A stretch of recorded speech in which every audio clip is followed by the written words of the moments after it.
AI has taken over like a storm, and it has so much to offer, like writing code and giving you information to stuff, even doing your math homework. But did you know now with AI, you can literally talk about something and it will draw what you want for you? We're talking about the new text-to-speech AI by Meta. Do you know about GN? It's short for Generative Adversarial Network, a kind of artificial intelligence that's used to generate new data that Meta uses in its text-to-image technology. This generator is responsible for generating images from just talking about it. How this works is GAN is made up of two networks, the generator and the discriminator, that fight against each other. The generator tries to make fake data, while the discriminator tries to tell if it's real or fake. Then the generator and discriminator are trained together in a process called adversarial training. In adversarial training, the generator is busy trying to fool the discriminator into thinking that its generated data is real, while the discriminator is trying to learn the difference between real data and generated data. Meta trains their GNs on a massive data set with all sorts of images and descriptions, so when you tell their text-to-speech what you want it to draw, it uses that data set to give you an amazing image that fits what you just described. You know Meta's text-to-speech is still under development, but if you look at some of the results you'll ask yourself how much better it can get.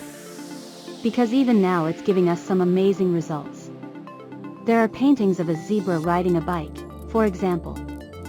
This, however, sounds easier than it already is because even for a company like Meta, bringing this tech to its full potential is far from easy. Engineers at Meta are having a hard time trying to balance this tech.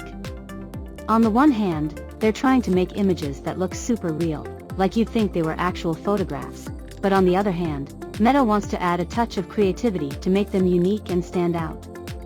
Sometimes the images produced are so realistic and accurate that they end up just being okay, and even really boring to look at, like it gets obsessed with getting down to nailing the details that it forgets to add that spark of creativity that makes an image interesting and captivating.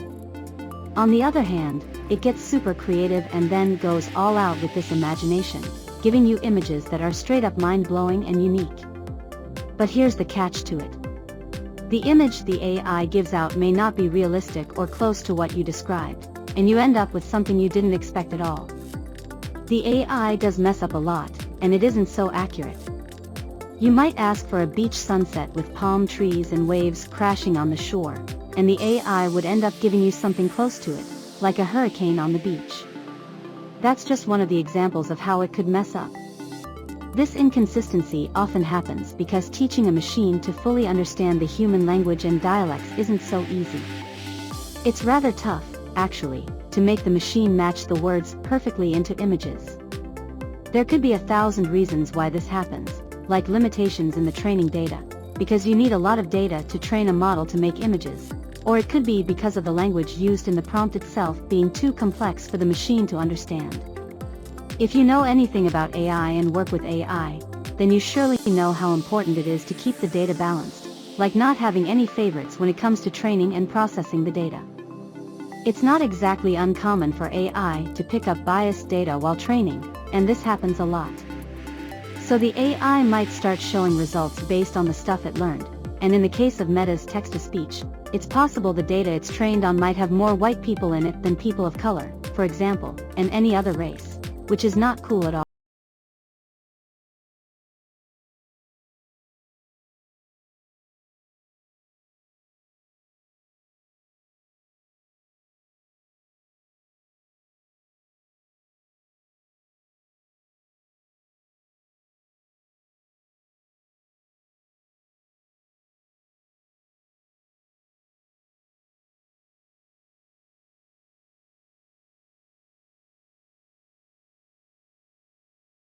Some wild ideas, like being able to experiment with different colors, make up some unique sculptures, even come up with some seriously mind-blowing animations.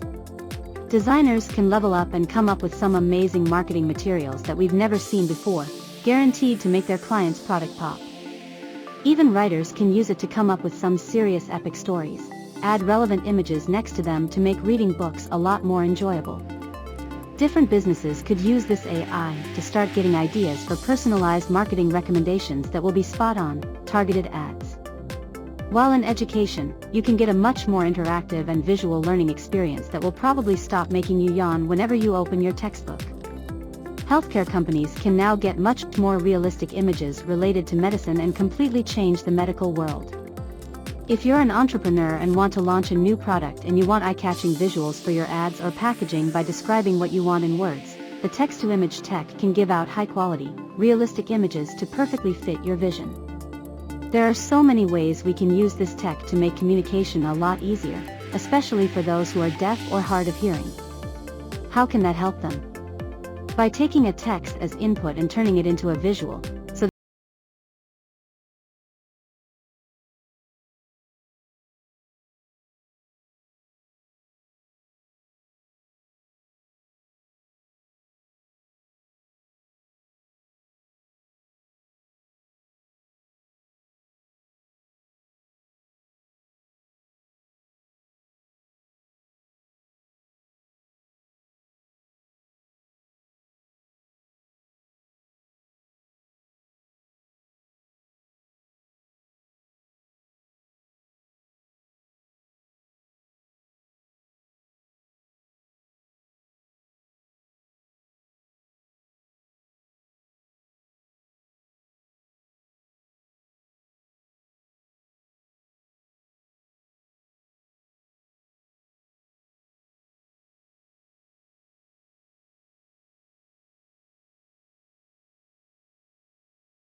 Asim. Subscribe us.